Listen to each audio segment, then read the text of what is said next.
Hola, ¿qué tal, estimados amigos del Instituto de Estudios Superiores en Derecho Penal, INDEPAC? Bienvenidos a esta asignatura módulo llamada Derecho Constitucional. En este primer video nosotros analizaremos algunos puntos muy importantes que a continuación vamos a señalar.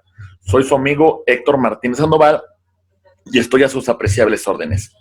En este video analizaremos 6 puntos en particular. El primer punto que nosotros estudiaremos será el de qué es el derecho constitucional. Vamos a verificar cuál es su objetivo, cuál es su propósito, y posterior a que nosotros conozcamos qué es el derecho constitucional, en el punto número 2 hablaremos nosotros de el concepto de constitución.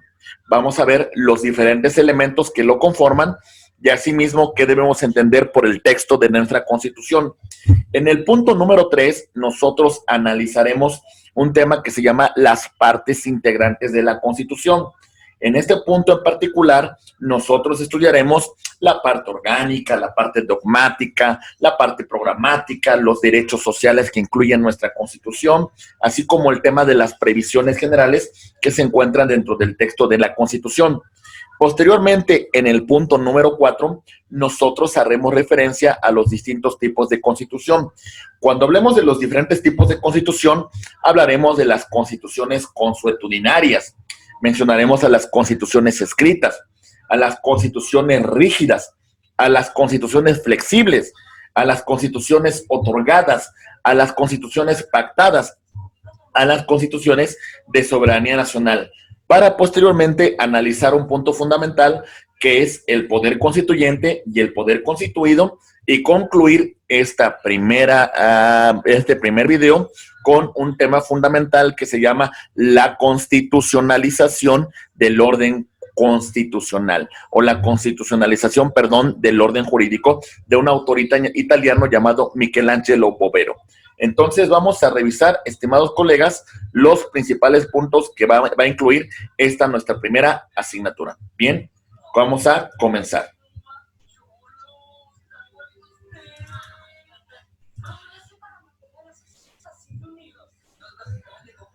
Bien. Ok. Muy bien. Ok, muy bien. Bien, estimados colegas, lo primero que nos vamos a nosotros a contestar es ¿qué es el derecho constitucional? En particular, vamos a referir los puntos que lo van a conformar. Esto es un tema que tiene que quedar completamente claro para un futuro abogado, un futuro licenciado en Derecho, porque la Constitución es la base, la Constitución es la estructura, la Constitución conforma nuestro sistema jurídico. Entonces, en este sentido, vamos a analizar qué es el derecho constitucional. Entonces, la primera referencia, la Constitución es la norma fundamental que define al Estado. ¿A qué me refiero con esto, estimados abogados? Bien, la Constitución, hacer nuestra norma fundamental, hacer la base, hacer la pirámide, hacer la construcción que constituye, que funda, que organiza nuestro Estado, es la que le da origen, es la que estructura el ordenamiento jurídico interior, es la que establece los principios, la que establece los valores, la que establece las aspiraciones del pueblo mexicano. Por otra parte, la Constitución establece la forma del Estado. Nos va a señalar que México es una república federal, es una república representativa, es una república democrática, es un Estado de naturaleza laica. ¿A qué me refiero con esto? Esta estructura, esta base tiene una implicación fundamental. Los mexicanos podemos cambiar nuestra forma de gobierno, pero no podemos cambiar nuestra forma de Estado. Es decir, esta estructura primigenia que hemos hecho mención con antelación es la base de nuestro orden constitucional, es la base de las instituciones del Estado. Por otra parte, nuestra Constitución señala la forma de gobierno. A ver, ¿de qué depende la forma de gobierno? En un gobierno de naturaleza democrática, un gobierno que se va a encontrar estructurado, dividido en sus funciones, para que el poder no se corrompa, ejecutivo, legislativo, judicial. Una república representativa, una república democrática, una república que de alguna manera a través del voto los ciudadanos eligen a sus representantes. Por otra parte, el derecho constitucional se encarga de analizar el reconocimiento de los derechos fundamentales del gobernado, los derechos reconocidos por el texto de la Constitución, así como por los tratados internacionales, los cuales la autoridad debe de vigilar, debe de proteger, debe de garantizar, debe de promover para su respectiva tutela. Otro punto fundamental es de que la Constitución regula, la Constitución organiza, la Constitución le pone límites al poder público. En este sentido, tenemos que entender que los límites que tiene la autoridad, los límites que tiene el servidor, los límites que tiene nuestros representantes son los que establece la propia Constitución. Y nuestra Constitución divide el poder en los siguientes elementos que tenemos que tomar en consideración. Muy bien, voy a poner una pequeña pantalla para que ustedes visualicen cómo se va a conformar esta división de poderes. Muy bien. Ok. Ahí va.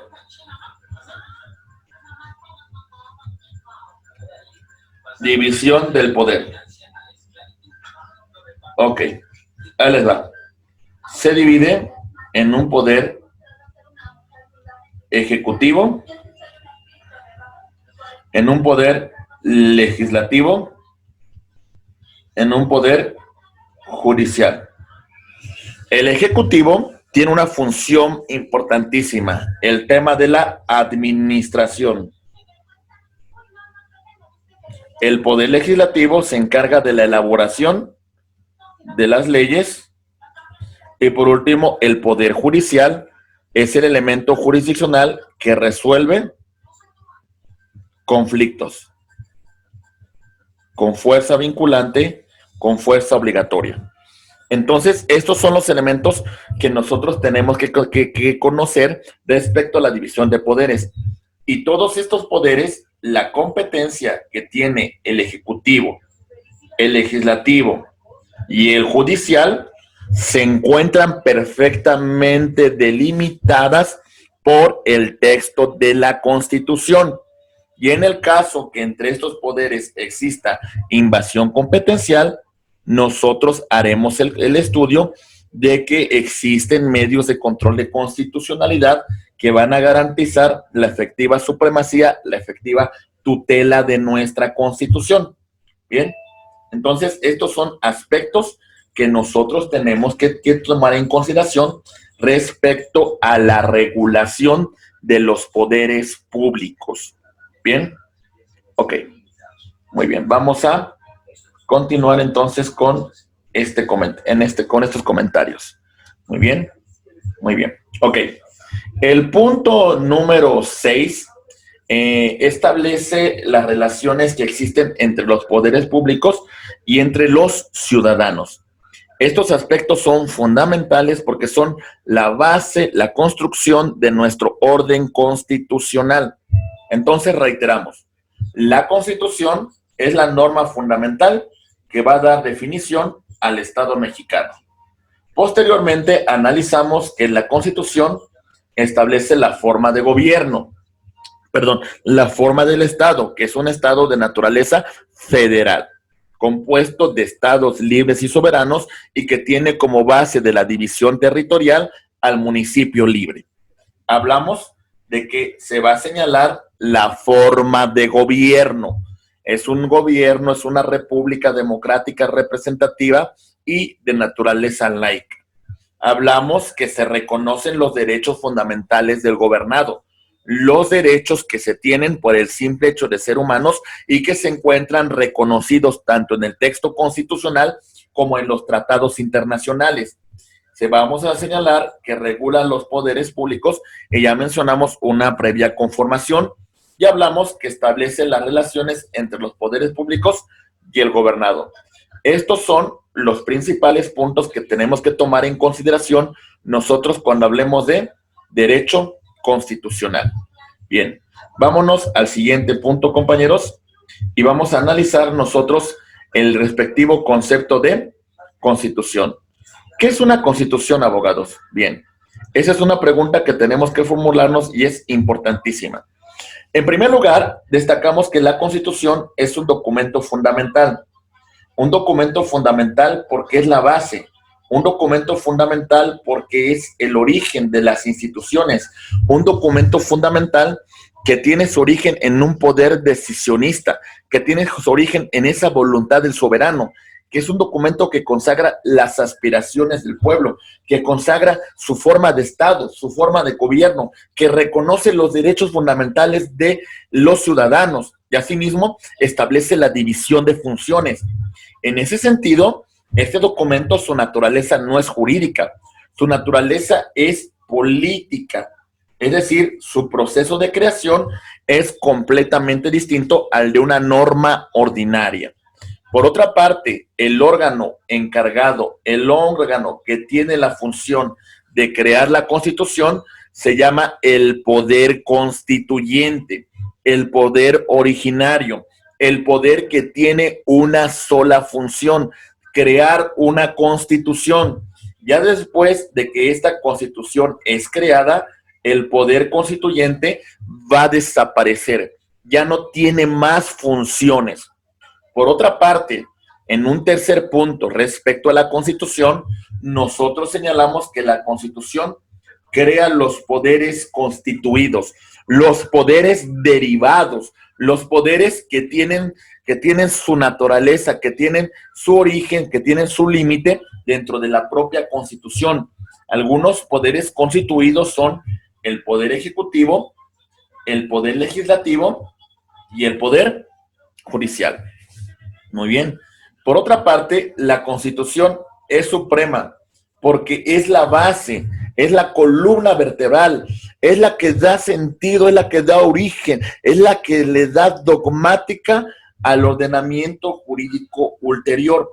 En ese sentido, el ordenamiento jurídico ulterior toma como base, toma como esencia, toma como origen la Constitución.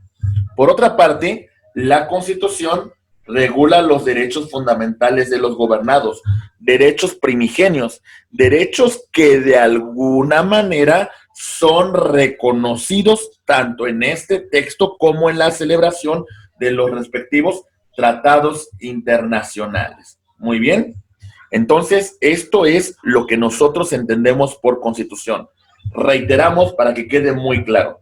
La Constitución es un documento fundamental de naturaleza política.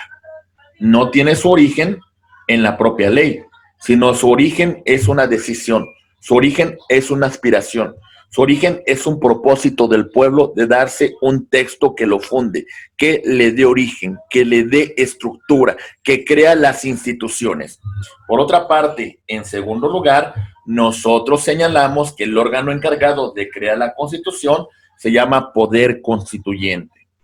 La Constitución da pauta a los poderes constituidos o derivados de la Constitución, como son el Poder Ejecutivo, el Legislativo y el Judicial.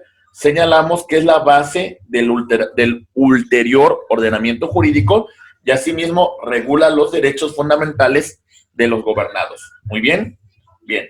Estos son puntos importantes que nosotros debemos de destacar. Bien, continuando con este comentario, pasamos nosotros a las partes que integran la Constitución. ¿Cuáles son esas partes integrantes de la Constitución, estimados abogados? Bien, vamos a empezar nosotros con una parte que la doctrina conoce como dogmática. De alguna manera, a veces ya es erróneo esa clasificación que muchos constitucionalistas antaño decían que la parte dogmática de la Constitución se encuentra del artículo 1 al artículo 29. La realidad es que la parte dogmática la podemos encontrar distribuida dentro de todo el texto constitucional.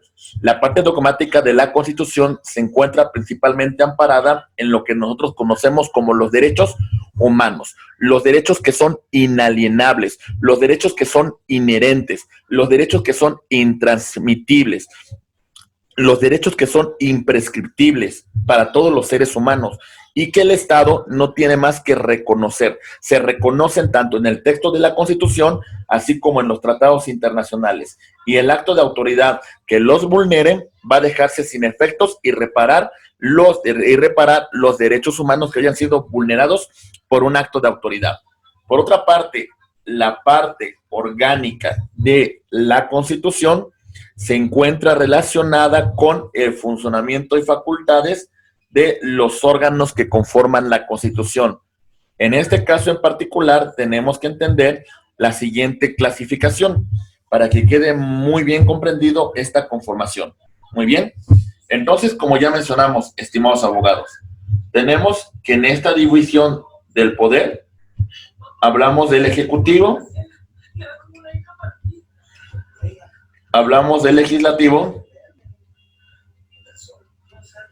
y hablamos del Judicial. El Ejecutivo, vamos a hablarlo que se va a dividir en administración pública centralizada, administración pública desconcentrada y administración pública descentralizada. Por otra parte, el legislativo lo dividimos en dos cámaras: Cámara de Diputados y Cámara de Senadores. Y por otra parte, el Poder Judicial lo vamos a dividir en la Suprema Corte de Justicia de la Nación, en el Tribunal Electoral del Poder Judicial de la Federación, en los tribunales colegiados de circuito, en los tribunales unitarios de circuito, en los juzgados de distrito y en el Consejo de la Judicatura Federal. ¿Sale? Muy bien. Esto tiene que quedar muy bien comprendido para que nosotros señalemos que entre estos órganos que hemos señalado con antelación existen competencias perfectamente delimitadas por el propio texto de la Constitución. Asimismo, dentro de la administración pública centralizada, desconcentrada y descentralizada, se encuentra perfectamente delimitada cómo van a operar. Muy bien, muy bien. Esperemos que estos puntos sean completamente claros para ustedes, estimados abogados, y si tienen alguna duda, algún comentario, con todo gusto estamos dispuestos a escucharlos y a verificar sus aportaciones que ustedes pueden realizar. Muy bien. Ok, muy bien. Ahora pasamos a la parte programática. Estimados abogados, cuando hablamos nosotros de la parte programática, tenemos que señalar que tiene que ver más que nada con un aspecto sociológico, la naturaleza y características del Estado mexicano, un Estado federal, un Estado de naturaleza representativa, un Estado democrático, un Estado laico, un Estado que tiene un propósito histórico muy en particular. Cuando nosotros hablamos de la federación, hablamos de una unidad, de un conjunto de entidades federativas que tienen un propósito en común, que tienen una aspiración en común como pueblo. Por otra parte, si nosotros hacemos referencia al tema de la naturaleza laica del Estado, tenemos que entender que existe una evidente separación entre Iglesia y el Estado, por cuestiones históricas, si ustedes quieren, pero hay una separación perfectamente delimitada por nuestro texto constitucional, además de que los representantes van a ser electos a través del voto directo de los mexicanos. Por eso somos una república de naturaleza representativa y democrática. Otro aspecto importante que tenemos que versar nosotros en la Constitución son el tema de los derechos sociales. Los derechos que se encontraron por primera vez plasmados en la Constitución del 5 de febrero de 1917. Algunos artículos en particular, podemos hablar del tercero, referente a la educación. Podemos hablar del artículo quinto, referente al derecho del trabajo. Asimismo, su artículo 123. Podemos hablar del artículo 27, en los derechos de naturaleza agraria. Y seguimos con el artículo 123 en temas de seguridad social, cuando hablamos nosotros del Instituto Mexicano del Seguro Social, así como que del Instituto de Seguridad Social de Seguridad y Servicios Sociales de los Trabajadores del Estado, también conocido como ISSSTE. Algunas previsiones generales que contempla nuestra Constitución son los aspectos de la ciudadanía. La adquirimos con la mayoría de edad y teniendo un modo honesto de vivir. Hablamos también de la situación jurídica de los extranjeros y los derechos fundamentales que goza el extranjero en nuestro país. También la única restricción que tienen los extranjeros es la participación en asuntos políticos. Por otra parte, tenemos un capítulo geográfico que va a establecer cuáles son los límites geográficos de nuestro estado, la jurisdicción que tenemos sobre las islas, sobre el mar territorial, sobre la zona económica exclusiva, así como el subsuelo y, en este caso, la parte aérea también. Hablamos de la supremacía que tiene nuestra Constitución de conformidad con el artículo 133 de la Constitución y que al ser la base de todo el ordenamiento jurídico va a encontrarse jerárquicamente ubicada en primer lugar. Por otra parte, el artículo 135 de nuestra Constitución establece el proceso para hacer las reformas al texto constitucional. Más adelante vamos a revisar que se requiere una mayoría calificada por parte del Congreso, así como la aprobación de la mayoría de las legislaturas para hacer modificaciones a la Constitución. Y por último, el artículo 136 de nuestra Constitución habla del tema de la permanencia constitucional, señalando hasta cierto punto, estimados abogados, de conformidad con el 135, que si una invasión interrumpiera la vigencia de la Constitución, tan luego como las autoridades recuperaran el control, se iba a recuperar la vigencia de nuestro texto constitucional. Bueno, en particular, estos son algunos aspectos importantes que contempla nuestra materia. Muy bien, entonces vamos a pasar, estimados abogados, con el tema de los diferentes tipos de constitución. Bien, aquí va. Muy bien. Abogados, los diferentes tipos de constitución, vamos a clasificarlo en tres diferentes subclasificaciones. Por su forma, asimismo, de acuerdo a la dificultad de su modificación, también con el tema de su establecimiento. Empezamos con la primera, compañeros, por su forma. Las constituciones consuetudinarias. Su origen principalmente lo tenemos en la Gran Bretaña, en la cual no existe como tal un texto constitucional. Se basa principalmente en la tradición, se basa principalmente en la costumbre, se basa principalmente en lo que los ingleses llaman como el common law, el derecho común, el derecho de gentes. En este sentido, entonces, al no haber una constitución escrita, se basa por la tradición oral. Existe un término que utilizan mucho los ingleses para hablar de este tema de cómo se va creando el orden jurídico. Y hablan que los jueces, a través de que los casos que ellos pronuncian, resuelven conflictos y en ese momento dicen, la resolución de los jueces crea el derecho. Por otra parte, cuando se establece el origen de la Constitución en un documento fundamental, en un documento plasmado por escrito, hablamos de estas constituciones escritas, constituciones que son elaboradas por un órgano llamado poder constituyente. Este poder constituyente es directamente elegido por el pueblo, ¿sale? Cuya función es darse una constitución, ¿sale? Si nosotros hiciéramos mención de dónde tenemos que ubicar a la Constitución mexicana, tendríamos que decir que la Constitución mexicana es una constitución escrita.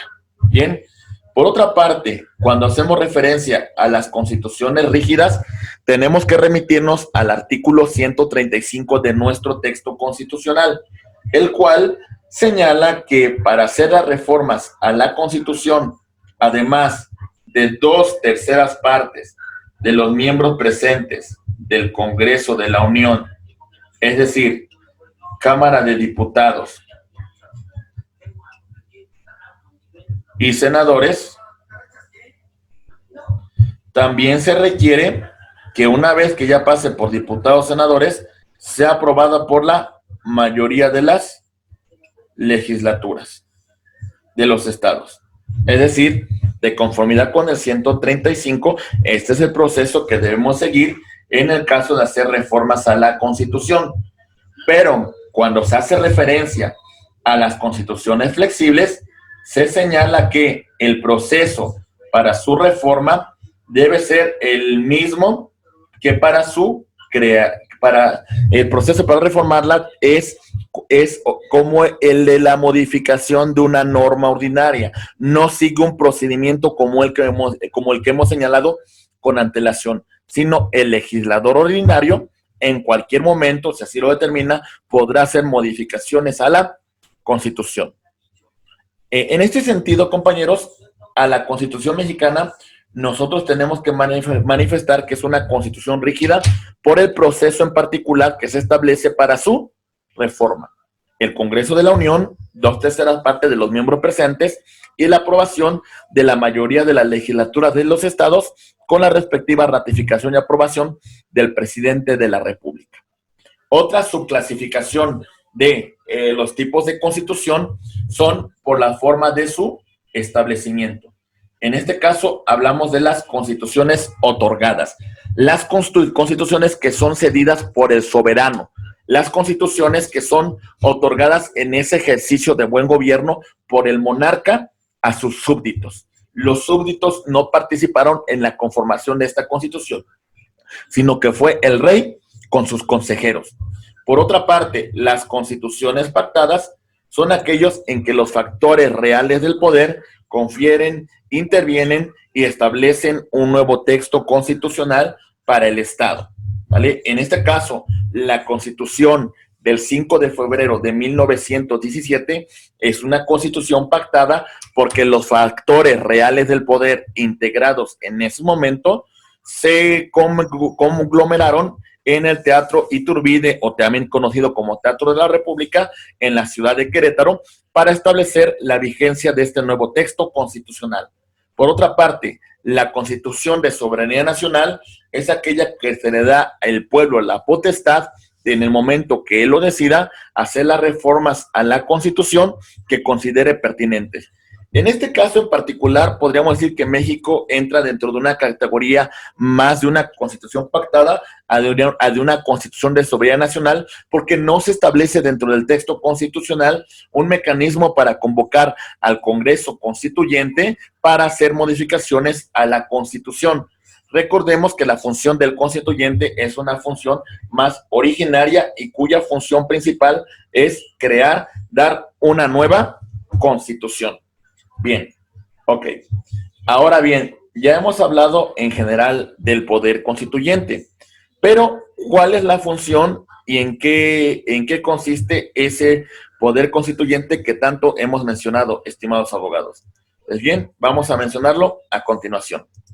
Empezamos con que el poder constituyente es un poder originario, es un poder primigenio, es un poder que si bien es cierto, tiene un sustento en la voluntad del pueblo, esa voluntad es una decisión que tiene el soberano, que es el pueblo, de darse una constitución.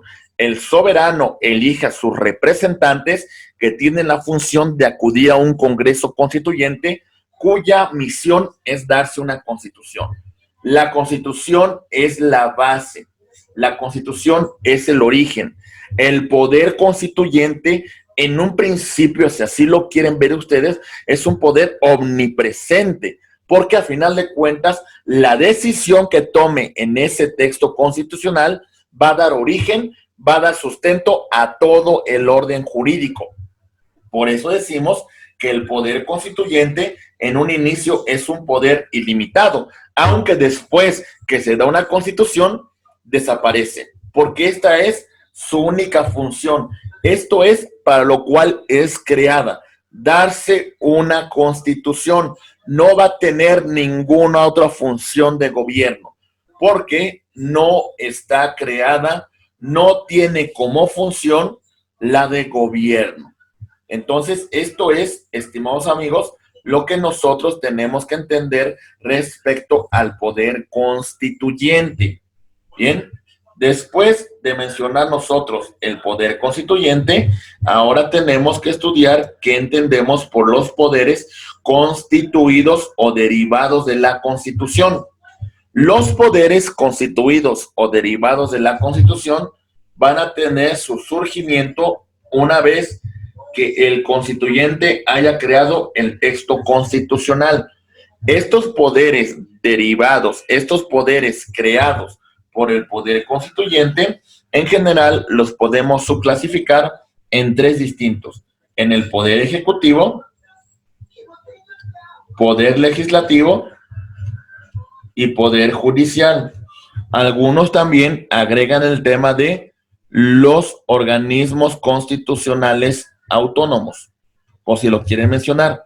Y en Europa existe un cuarto poder que se denomina Tribunal Constitucional. Pero bueno, en particular son algunos comentarios importantes que tenemos que señalar.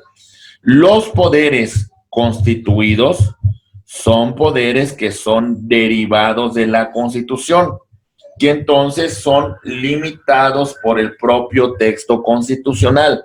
El texto constitucional establece los límites. Bien, la función que tienen los poderes constituidos son diversas. Ya mencionamos que la función del poder ejecutivo es la administración del Estado, del poder legislativo, la creación de leyes, del poder judicial es la resolución de conflictos. Entonces, en particular, cada uno de los poderes tiene funciones que se encuentran perfectamente delimitadas. Por otra parte, reiteramos que la función de los poderes constituidos es de que son creados exclusivamente para gobernar. Esa es la función, ese es el propósito de los poderes constituidos. Muy bien. Ok. Muy bien. Pasamos entonces nosotros ahora sí al último punto de este primer video, estimados abogados. Y vamos a mencionar al autor Michelangelo Bovero con una obra que se llama Distinguendo, en la cual hace mención a la constitucionalización del orden jurídico. Vamos a mencionar algunos presupuestos, estimados colegas, que son importantes que ustedes conozcan. En primer lugar, Michelangelo Bovero nos habla que para que hablemos nosotros de la constitucionalización del orden jurídico, tenemos que establecer la existencia de una constitución rígida. Ya reiteramos en qué consiste. El proceso para su reforma, el proceso para su adición es distinta al de una norma ordinaria. En el caso de la mexicana, podríamos decir que hasta cierto punto este primer requisito lo cumple perfectamente. Por otra parte, tenemos, entre comillas, porque considero que también hay una modificación a la Constitución. Hay tantas reformas que evidentemente hemos cambiado su estructura, hemos cambiado su origen, hemos cambiado los propósitos originales que tuvo el constituyente de 1917 y prácticamente desde esa fecha hasta la actualidad ha cambiado más de un 300% el texto de la Constitución. Bien, por otra parte, la Constitución tiene una garantía jurisdiccional. Esto a través de los medios alternos de solución de controversia, que tienen como propósito asegurar la supremacía de nuestra Constitución. Algunos medios de control de constitucionalidad que se establecen dentro del propio texto son los siguientes. Voy a mencionarlos, por favor, para que quede muy claro. El juicio de amparo. que procede contra actos de autoridad y en algunos casos de particular que vulneren los derechos fundamentales consagrados en la Constitución y en los tratados internacionales. Su fundamento es el artículo 103 y 107 de la Constitución. Por otra parte, tenemos la controversia constitucional, la cual se establece sobre conflictos competenciales que tienen los entes públicos. Esto se encuentra perfectamente delimitada en el artículo 105, fracción 1 de la Constitución. Otro medio de control de constitucionalidad que nosotros tenemos es las acciones de inconstitucionalidad, o también conocidos como control abstracto de la Constitución, el cual se encuentra contenido en el artículo 105, fracción 2 del texto de la Constitución. Bien, por otra parte también tenemos otros medios de control de constitucionalidad, como son los referentes del artículo 99 de la Constitución, al cual nosotros denominaremos justicia electoral. Artículo 99. Por conducto del Tribunal Electoral del Poder Judicial de la Federación. Otro punto importante que yo quiero destacar con ustedes es el tema de el juicio político y la declaración de procedencia contenida en los artículos 110 y 111 de la Constitución, respectivamente, así como la función de la Comisión Nacional de Derechos Humanos y las comisiones locales de derechos humanos contempladas en el artículo 102, apartado B de la Constitución. Solamente por mencionar algunos medios de control de constitucionalidad cuyo propósito es mantener la supremacía del texto de nuestra Constitución. Bien, esperemos que estos puntos que hemos mencionado, estimados colegas, sean de su comprensión para que comprendamos cuáles son el proceso que se sigue para la constitucionalización del orden jurídico. Bien, continuando ahora con el punto número 3 de este tema, nosotros vamos a destacar el tema de la fuerza vinculante de la Constitución. ¿A qué nos referimos con la fuerza vinculante de la Constitución, estimados colegas? Bien, a que la Constitución es una norma que no requiere de una norma secundaria para su aplicación. La Constitución es vinculante, la Constitución obliga, la Constitución sanciona, la Constitución establece límites. En este sentido, cuando hablamos de la fuerza vinculante del texto de la Constitución, implica que la Constitución tiene aplicación directa y no requiere de la norma secundaria que le dé un propósito, que le dé una orientación. Por otra parte, la sobreinterpretación constitucional tiene una implicación, estimados abogados, en un tema principal. Abogados, la Constitución tiene que discutirse, la Constitución tiene que analizarse, la Constitución tiene que estudiarse por todos los operadores jurídicos, e inclusive voy más allá, no solamente los operadores jurídicos, sino todos en general tendríamos la obligación de conocer el texto de nuestra Constitución, porque en ese sentido que nosotros conozcamos nuestros derechos, vamos a poder defendernos frente a actos de autoridad que pretendan vulnerarlos. Entonces, sobreinterpretando, no dejamos temas vacíos, no dejamos temas sin analizar, sino al contrario, la Constitución de forma integral va a ser comprendida, va a ser discutida y va a ser señalada de cumplimiento obligatorio y vinculante. Otro punto es la aplicación directa de las normas constitucionales. Es un punto que nosotros ya revisamos con antelación, pero que quede muy claro. La aplicación directa implica no requiero norma secundaria. Yo puedo hacer valer los principios, las pautas, los valores que establece la Constitución. El otro punto es la interpretación conforme a las leyes. ¿Qué significa esto, estimados abogados? A ver, la norma constitucional es la base. La norma constitucional es el origen. La norma constitucional es la columna vertebral del orden jurídico. Entonces, aquí tenemos a nuestro texto constitucional. Y aquí tenemos a la norma secundaria. En teoría, estamos en el entendido de que esta norma secundaria toma como origen lo que establece el texto de la Constitución. No podría contradecirla. Y en el caso de que exista contradicción, el órgano encargado, el órgano facultado para dirimir conflictos, preferirá la interpretación que establece la Constitución y no lo que establezca la norma secundaria. En ese sentido, cuando hablamos interpretación conforme a las leyes, lo que hacemos referencia es que la norma secundaria se tiene que interpretar a la luz de los principios, a la luz de las bases, a la luz de la dogma que establece el propio texto de nuestra Constitución. ¿Está claro, abogados? Bien. Ok. Muy bien. Ahora bien, el punto número 7 hace alusión a un tema importantísimo: la influencia de la Constitución sobre las relaciones políticas. Abogados, no deben quedar cabos sueltos, no deben quedar puntos sin analizar. La Constitución tiene una influencia sobre toda la vida pública del país. No debe haber ningún acto que se maneje por debajo del agua, que se establezca por debajo de la mesa. Todos los actos de autoridad deben ser analizados a la luz de la Constitución. Sin lugar a dudas, esa es la pauta que nosotros tomamos como referencia cuando hablamos de este tema de la constitucionalización del orden jurídico. ¿Bien? Bien.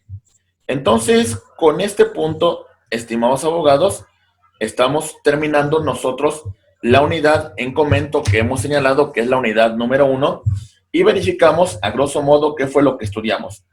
En primer lugar, estimados abogados, nosotros estudiamos un punto fundamental, analizando el derecho constitucional como esa rama del derecho público que estudia a la norma fundamental del Estado, a la norma que le da origen, a la norma que le da sentido. En ese caso mencionamos que la Constitución establece la forma de Estado. Asimismo, señala la forma de gobierno, reconoce los derechos fundamentales del gobernado, regula las funciones que ejercen los poderes públicos y establece las relaciones que se van a dar entre los poderes públicos y el gobernado. También estudiamos nosotros qué entendemos por Constitución, como ese documento fundamental de naturaleza política. Es un documento que es elaborado por un poder llamado poder constituyente, cuya única función, cuyo único propósito es darse una constitución. Analizamos que esa constitución da origen a los poderes constituidos o derivados de la Constitución, como son el poder ejecutivo, el poder legislativo y el poder judicial. Asimismo mencionamos a los órganos constitucionales autónomos. Señalamos que la Constitución es el fundamento, es la base del ulterior ordenamiento jurídico. Y establecemos que la Constitución reconoce, regula los derechos fundamentales del gobernado. También hablamos nosotros de las partes que integran la Constitución. Y a grosso modo mencionamos la parte dogmática, la parte orgánica, la parte programática, la parte de los derechos sociales que por primera vez se estableció en la Constitución del 5 de febrero de 1917, y asimismo la parte de previsiones generales que versa sobre ciudadanía, sobre situación jurídica del extranjero, sobre el elemento geográfico, sobre el tema de la supremacía constitucional consagrada en el artículo 133 de la Constitución, sobre las reformas a la Constitución, artículo 135, y sobre la permanencia de la Constitución que se establece en el artículo 136. También hicimos mención de los diferentes tipos de constitución y nosotros hablamos de la constitución consuetudinaria, de la constitución escrita, de la constitución rígida, de la constitución flexible, de la constitución otorgada, la constitución pactada y la constitución de soberanía nacional. Señalamos que la Constitución mexicana se ubica dentro de la clasificación de constitución rígida, por el tema de cómo se va a hacer la reforma, en la cual se requiere de una mayoría calificada del Congreso de la Unión, así como de la aprobación de la mayoría de los congresos locales y la aprobación respectiva del presidente de la República y su publicación en el Diario Oficial de la Federación. Por otra parte, a la Constitución mexicana lo ubicamos como una constitución escrita por la naturaleza de su origen, creada por el poder constituyente. A su vez, también la subclasificamos dentro de la categoría de una constitución pactada, porque en esa constitución intervinieron los factores reales del poder. Otro punto importante que nosotros destacamos es la función que realiza el poder constituyente, que mencionamos que es un poder originario en sí, que es un poder que tiene como propósito la creación del orden jurídico a través de la Constitución. Su única función es darse a la Constitución y posteriormente desaparece. Y es un poder que no está creado para gobernar. Por otra parte, hablamos de los poderes constituidos o poderes derivados de la Constitución. Mencionamos que estos poderes son creados por el poder constituyente. Son poderes que son limitados. Las competencias, sus atribuciones se encuentran perfectamente establecidas en la Constitución. Tienen múltiples funciones. Ya mencionamos la función que realiza el Poder Ejecutivo como órgano administrador, el Poder Legislativo como órgano creador de la norma y el Poder Judicial como órgano jurisdiccional que dirime conflictos. Y por otra parte, señalamos que los poderes constituidos son poderes derivados o creados para gobernar. Y concluimos nosotros esta unidad con el análisis de los 7 puntos que establece Michelangelo Bovero para hablar de la constitucionalización del orden jurídico. Hablando de, en primer lugar, de la existencia de una constitución rígida, ya mencionamos en qué consiste, posteriormente haciendo mención de la garantía jurisdiccional de la Constitución a través de los medios de control de constitucionalidad que hemos mencionado. Hablamos de la fuerza vinculante de la Constitución, la cual tiene que tener una aplicación directa. Hablamos de la sobreinterpretación a la Constitución para no dejar ninguna laguna, para no dejar ninguna antinomia. También hablamos de la aplicación directa de la Constitución y sin que requeramos de la norma secundaria. Hablamos de la interpretación conforme de la Constitución a las leyes. Las leyes se analizan a la luz de la Constitución y no deben de contradecirla. Y mencionamos la influencia de la Constitución sobre todas las relaciones políticas en el Estado. Estimados abogados, estos son los puntos que nosotros destacamos con ustedes en este ejercicio, en esta actividad de esta asignatura Derecho Constitucional. Muchas gracias por todo, estamos a sus apreciables órdenes, les agradecemos el tiempo que ustedes dedican a la elaboración, a la revisión de este video. Asimismo, les pedimos, por favor, realicen su cuadernillo de actividades para retroalimentar estos puntos que hemos estudiado. Muchas gracias por todo. Les envío un cordial abrazo, estimados alumnos del Instituto de Estudios Superiores en Derecho Penal, INDEPAC. Muchísimas gracias.